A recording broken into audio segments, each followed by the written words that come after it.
Latest episode দেখুন একদম add free. ভাবি সবসময় আমার সঙ্গে এরকম কেন হয় বলো তো? আমি কি এতটাই অপয়া? ভাবি বলো না, আমি কি কোনো বড় রকমের ভুল করেছি ভাবি, যার জন্য আমাকে এত শাস্তিগুলো পেতে হচ্ছে? কোনো ভুল তুই করিস। হ্যাঁ, সবাইকে অগাধ বিশ্বাস করা যদি ভুল হয় তাহলে হয়তো করেছিস। চোখে জল মুছ, এরকম শুকনো চোখ আমি দেখতে চাই। চোখের কি অবস্থা করেছিস কেঁদে কেঁদে?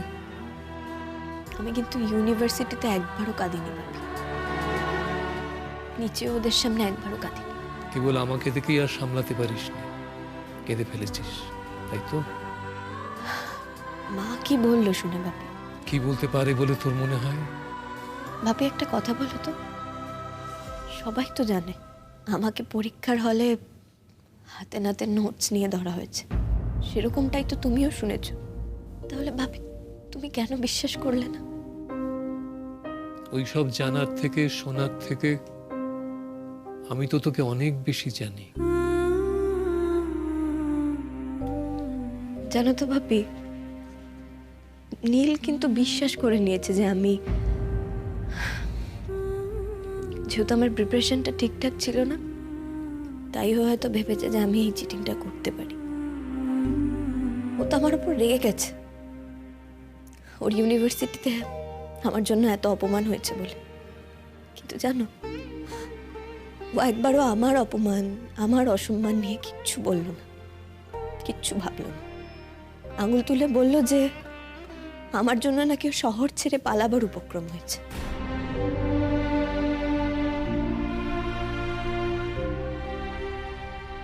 মেঘ, এখন এই কথাগুলো ভাবার সময় নয়। তুমি নিজেকে প্রমাণ করার একটা সুযোগ পেয়েছো, তোমার ইউনিভার্সিটি সেই সুযোগ তোমাকে দিয়েছে। ভাই রাজি হয়ে তুমি সমস্ত নেগেটিভ জিনিসগুলো, নেগেটিভ চিন্তাগুলো মাথা থেকে তাড়িয়ে দাও, শুধু পজিটিভ যা তাতে কনসেন্ট্রেট করো। ওই ভাইভাটা তোমার সামনে সেই পজিটিভ জিনিসটা কালকেই ওরা নেবে, কারণ ওরা দেখতে চায় যে তোমার এখনকার প্রিপারেশন কেমন, সেইটা দেখে ওরা ডিসিশন নেবে।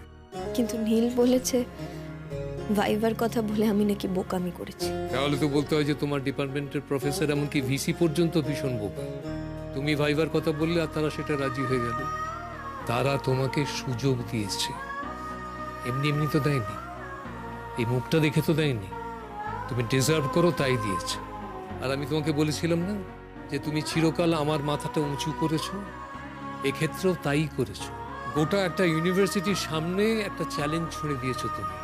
সেই সৎ সাহসটা যার আছে আমি তার বাপি, সেই কারণে আমার মাথাটা উঁচু রাখতে পারি আমি। চোখে জল নয়, তুমি সারা রাত্রি আজ মন দিয়ে পড়ো। তুমি কি আমার সঙ্গে বাড়ি যাবে? না বাপি, আমাকে যে আর একজনের সঙ্গে কথা বলতে হবে, ঠান্ডা হয়ে বুঝতে হবে তাকে, সেটাও যে বড্ড দরকার, ফেলে রাখা যায় না। কি প্রফেসর গাঙ্গুলি, কিছু বলুন শুনি আমরা। আপনার স্ত্রীর এই অসামান্য কাজের জন্য আপনি কি বলতে চাইছেন? প্রশ্ন লিক করে তো কিছু হলো না স্যার, ওকে তো টুকতেই হলো। যা বলেছিস।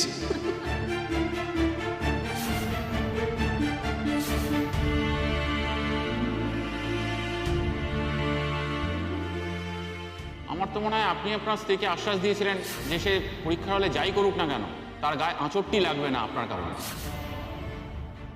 এখানে একা একা দাঁড়িয়ে আছো কেন?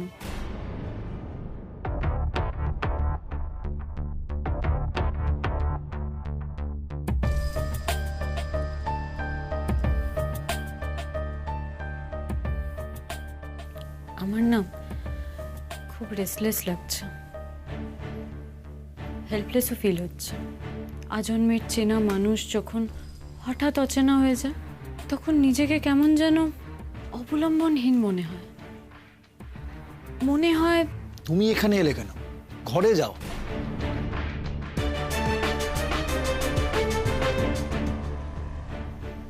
নীল, তুমি এখানে আছো জেনে কিন্তু আমি এখানে আসিনি। আসলে আমি একটু ফাঁকা জায়গা নিজের সঙ্গে নিজে কথা বলার জায়গা খুঁজছিলাম। মেঘ আজ যেটা করেছে আমার গোটা গোটা জীবনের ভাবনা চিন্তাগুলোকে ওলটপালট করে দিচ্ছে ও। মেঘ চিটিং করে, এই সত্যিটা বিশ্বাস করতে আমার বোধহয় একটু সময় লাগবে। আমি নিজে খুব যন্ত্রণার মধ্যে আছি। আফটার অল ও তো আমার ছোট বোন। মেঘ সে এরকম করলো। দেখো, আমি ছোটবেলার থেকে কখনোই পড়াশোনায় খুব একটা ভালো ছিলাম না, ক্লাসে কখনো ফার্স্ট বা সেকেন্ডও হয়নি, কিন্তু বিশ্বাস করো এরকম একটা কাজ করার কথা আমি ভাবতেও পারতাম না। একটাই কথা আমার খচখচ করছে জানো, মেঘ এটা কি করে করলো? ও আর কারোর কথা ভাবলো না বুঝলাম, ও তোমার কথা তো ভাবতেই পারতো, একবারও ভাবলো না। ধরা পড়ে গেলে কি হবে? তুমি চলে যাচ্ছ না, আমার কথাগুলো শুনছো, তার মানে বেহুলার বাসর ঘরে ফাঁক তৈরি হয়ে গেছে। তুই যদি মনে করিস যে এইখান থেকেই লড়াইটা লড়বি, আমি আপত্তি করব না, জোর করব না নিয়ে যাবার জন্য। তবে জানবি যে যাই ঘটে যাক, তোর বাপি সব সময় তোর পাশে রয়েছে। জানি তো, সেটাই তো আমার শক্তি। লড়ে যা রে মা, মনে কর এটা জীবনের সেই যুদ্ধ যেখানে তোকে জিততেই হবে, হেরে যাবার কোনো অপশন তোর কাছে নেই। বাপি, তোমার মাথা আমি কখনো নিচু হতে দেব না, কখনো না। জানি তো। তুমি এখন বাড়ি যাও বাপি। মাকে হয়তো এতক্ষণে 1000 লোক ফোন করে 1000 রকমের কথা বলে ফেলেছে।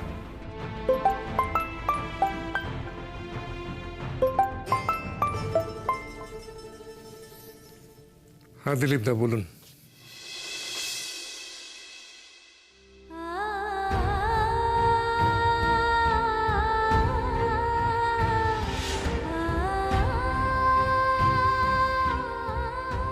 এ তো স্টাডি ম্যাটেরিয়াল, তুমি কি এগুলো নিয়ে পরীক্ষা দিতে বসেছো?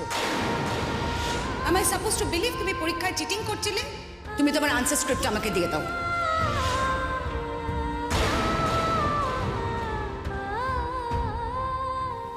নীল, তুমি তো মেঘকে ভালোবেসেছো, এতটাই ভালোবেসেছো যে নিজের পুরো পরিবারের বিরুদ্ধে গেছো ওর জন্য, সোশ্যাল নর্মসের এগেনস্টে গেছো। তার প্রতিদান এটা? ছি ছি ছি ছি। সরি নীল, আমি হাত জোর করে ক্ষমা চাইছি তোমার কাছে, মেঘের হয়ে ক্ষমা চাইছি তোমার কাছ থেকে। আসলে কি জানো তো, এই পৃথিবীতে এরকম কিছু মানুষ হয় যারা সব থেকে বেশি নিজেকে ভালোবাসে। মেঘও হয়তো ওরকমই একজন। হয়তো তোমার ভালোবাসার থেকে, তোমাকে ভালোবাসার থেকে ওর কাছে এই ইউনিভার্সিটির পরীক্ষায় বেশি নাম্বার পেয়ে বাহাদুরি করানোটাই ইম্পর্টেন্ট ছিল। হয়তো বলছি কেন, আমি সেরকমটাই তো হয়েছে।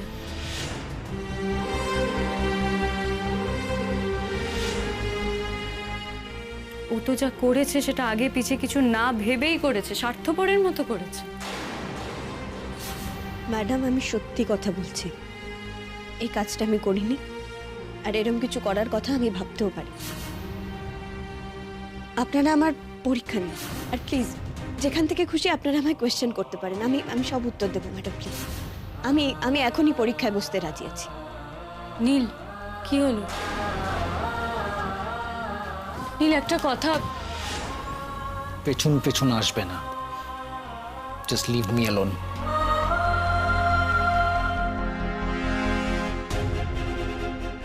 I will never leave you alone, Shoronil Ganguly. Never. ঠিক আছে রে মা, আমি তাহলে আসি। কিন্তু বাপি, হলে ওই নোটসগুলো এলো কোথা থেকে বলো তো? আমি তো দেরি করে পৌঁছেছিলাম ইউনিভার্সিটিতে, পরীক্ষার বেলটা না জাস্ট তখনই পড়েছিল। আমার ব্যাগ খাতা কিছুই তো হলে তখন ঢোকেনি। তাহলে কি করে যে ওগুলো এলো ওখানে? শোন, এগুলো এখন ভাবার সময় নয়, এগুলো ভাবলে এখন মাথা গুলিয়ে যাবে, সেটা করিস না। এখন শুধু ভাইভায় কনসেন্ট্রেট কর। আমার কথাটা মনে রাখিস।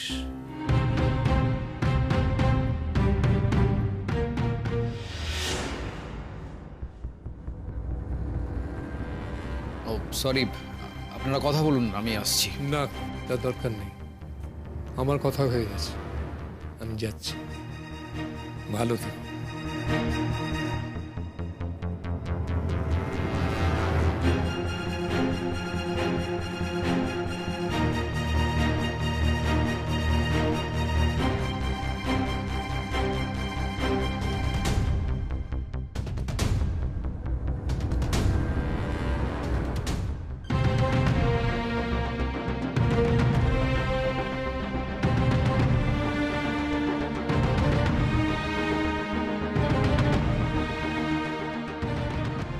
ময়ূরী, বাড়ি চলো। ভাবি, আমি বাড়ি চলে যাব? হ্যাঁ, যাবে। আমার সঙ্গে বাড়িতে যাবে। এখানে থাকা তো তোমার কোনো প্রয়োজন নেই এখন। ভাবি, আজ এভাবে মেঘকে একা রেখে দিয়ে। মেঘের এই বাড়িতে বিয়ে হয়েছে, সেই সূত্রে এখানে মেঘের একা থাকারই তো কথা। তুমি সর্বক্ষণ তো তার সঙ্গে সঙ্গে থাকতে পারো না, পারো কি? ভাবি, আজকের দিনটা, ওর ওপর দিয়ে এত বড় একটা ঝড় গেল, আজ ওর সঙ্গে আমি রাতে থাকবো ভাবছিলাম। তার দরকার হবে না। ঝড়টা মেঘ একলাই সামলাতে পারবে। আর আমার তো মনে হয় না যে যে ঝড় উঠেছিল সেই ঝড়ে ওর পাশে তুমি ওর হাত ধরে দাঁড়িয়েছিল। তোমাকে আমি অবিশ্বাসীর দলেই দেখেছিলাম। এখানে তোমার থাকার দরকার নেই, বাড়ি চলো। আঙ্কেল, বলছি যে ময়ূরীদি একটু থাক না এখানে, মানে আমরা একসাথে। আমি জানি তোমরা ওকে খুব পছন্দ করো, ও থাকলে তোমাদের খুব আনন্দ হয়। কিন্তু কি জানো, এই বাড়িতে আনন্দ করার পরিবেশটা এখন নেই। যখন হবে তখন ও আবার আসবে। ইস, এই সময় চলে যাওয়া, এই ভাইবার ব্যাপারটা তো কিছু বুঝছি না। এটা কেচিয়ে দেওয়ার দরকার মনে হচ্ছে। চলো ময়ূরী। ভাবি, আমি জেঠিমনির সঙ্গে একবার দেখা করে আসি। ওনাকে আমি ফোনে বলে দেব। তুমি আমার সঙ্গে চলো, মা বাড়িতে অপেক্ষা করছে। চলে এসো।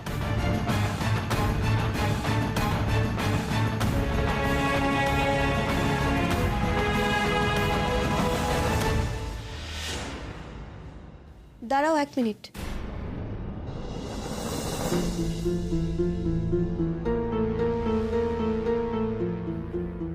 কি বলবে?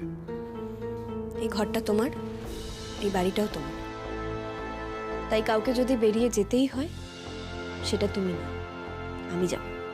তুমি এখানেই থাকো। কোথায় বেরোবে? তোমার বাপের কাছে? শুধু ঘর থেকে চলে যাওয়া যদি তুমি খুশি না হও, তাহলে বাড়ি ছেড়ে যাব? তুমি কি সেটাই বলতে চাইছো? তাহলে বলো, আমি সেটাই করব। আমার খুশি, আমার বলা। মেঘ, তুমি যা যা করেছো সেগুলো আমার বলা অনুযায়ী করেছো, আমার কথা মতো করেছো। যে কাজগুলো আমি করছি নীল, সেগুলো নিজের এই সম্মানটুকু বাঁচানোর জন্য করছি। আমার বাপি সবসময় একটা কথা বলে, জানো তো, অভাবের দিন সহ্য করা যায়, অসম্মানের দিন না। অসম্মান, অপমান, এগুলো কি ইচ্ছে করে তোমাকে করেনি মেঘ? তুমি তো অতিমানবী নও যে এতগুলো দিন ইউনিভার্সিটিতে না গিয়ে, পড়াশোনা থেকে দূরে থেকে তোমার প্রিপারেশন খুব ভালো হয়ে যাবে।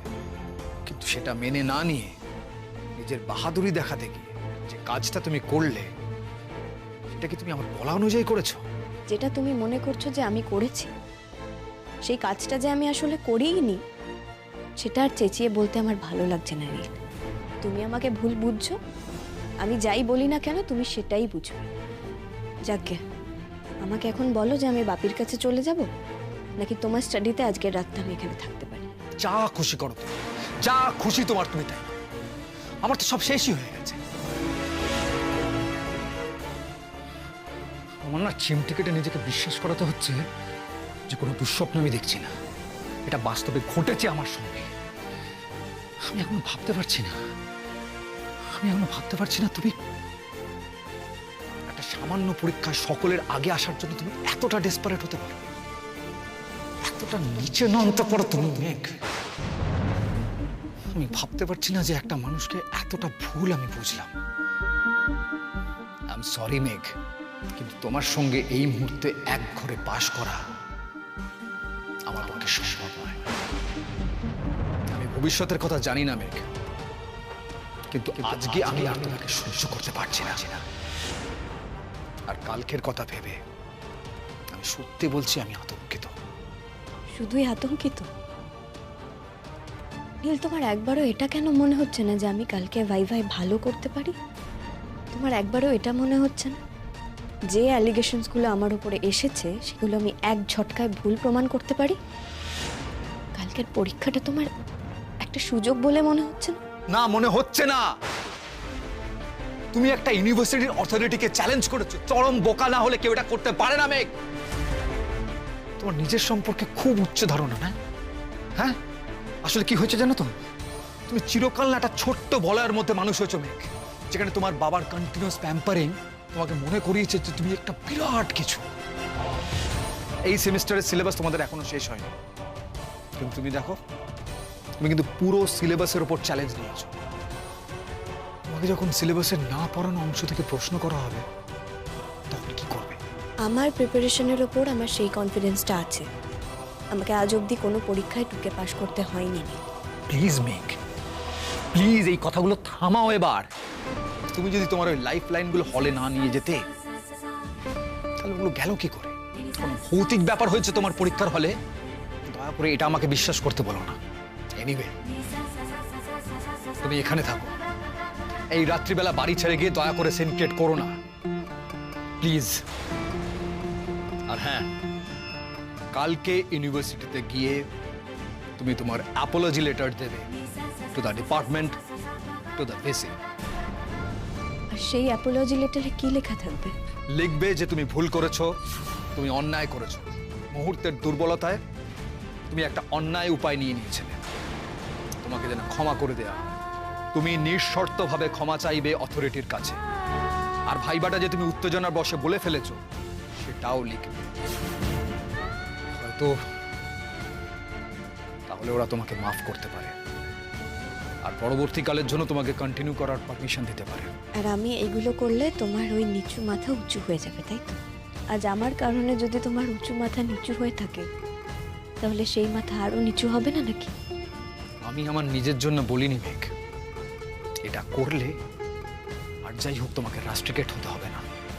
লোকে কয়েকদিনের মধ্যে সবকিছু ভুলে যাবে, তারপর আস্তে আস্তে আবার সবকিছু নর্মাল হবে। তোমার সত্যি মনে হয়নি এরপরেও সবকিছু নর্মাল হয়ে যাবে?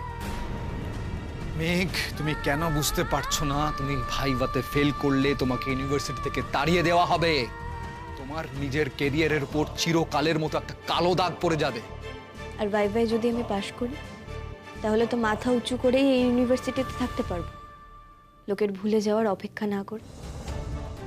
নীল, শোনো, তোমার যে মাথা হেট হয়েছে, আজ আমার কাছে সুযোগ আছে সেই অসম্মান থেকে দুজনের একসাথে বেরিয়ে আসার। রাবিশ! শোনো, এসব ড্রামাটিক ব্যাপার স্যাপার না, গল্প, সিনেমা, সিরিয়াল এসবে হয়, রিয়েল লাইফে হয় না। তোমার যে প্রিপারেশন হয়নি সেটা আমি খুব ভালো করে জানি। নীল, তুমি যে কথাটা বলছো সেটা আমি মানতে পারবো না। বাইরের লোকের কাছে না হোক, আমি সারা জীবনের মতন নিজের কাছে নিজের ছোট হয়ে থাকতে পারবো না নীল। তুমিও তো সারা জীবন এটাই মনে রাখবে নীল, যে আমি চিটিং করেছিলাম। বাইরের লোকের কথা বাদ দাও, তোমার বাড়ির লোক, তুমি, বাইরের লোক ভুলে গেলেও তোমরা তো এই কথাটা ভুলে যাবে না। আর তোমাদের সেই অপমানের চোখে তাকানো তো আমাকে সারা জীবন সহ্য করতে হবে নীল। আমি তো সেটা পারবো না, আমি পারবো না সেইভাবে বাঁচতে। আমি আমার সিদ্ধান্ত নিয়ে নিয়েছি নীল, এবার তুমি তোমার সিদ্ধান্ত নাও। যদি বলো আমি যেটা ঠিক করেছি তার জন্য আমাকে এই বাড়ি ছেড়ে চলে যেতে হবে, তাহলে আমি তাই যাব। তুমি তখন মাথা উঁচু করে বলবে যে তুমি একজন চিটকে বাড়ি থেকে বের করে দিয়েছো। এই সিদ্ধান্তটা তুমি নাও নীল। কাল ভাইভায় অ্যাপেয়ার করার সিদ্ধান্তটা আমি নিয়ে নিয়েছি, আর সেটা আমি পাল্টাবো না।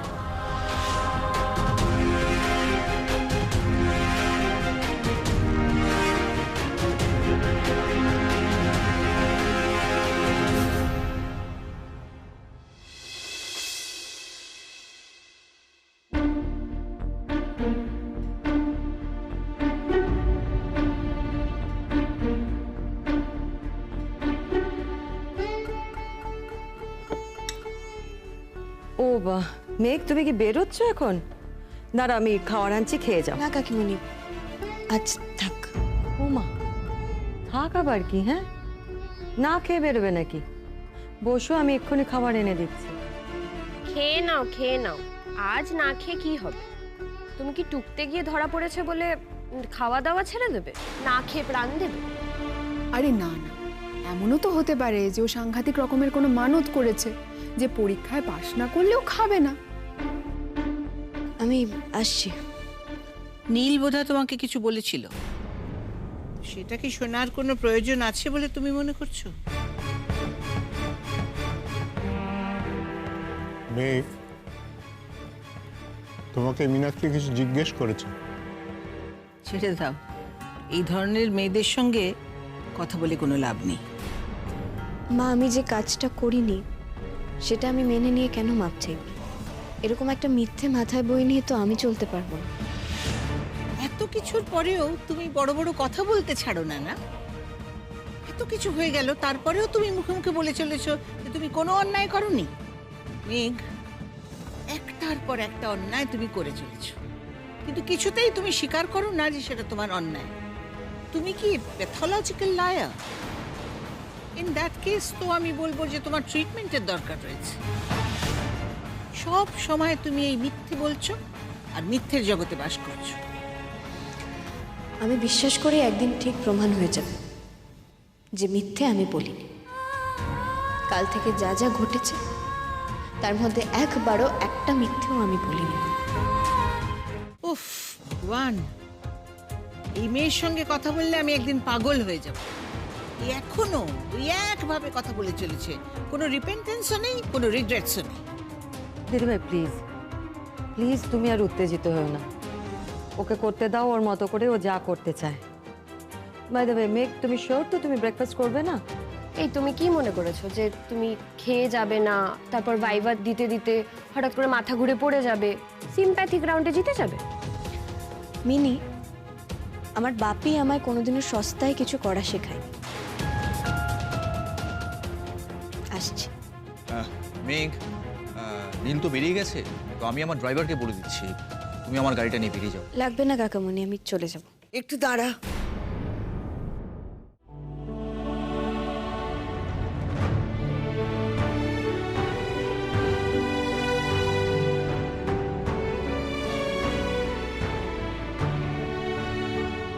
তুই সকলকে ভুল প্রমাণ করে দিতে পারবি, সে ভরসা আমার তোর উপরে আছে। আমাকে হতাশ করবি না তো?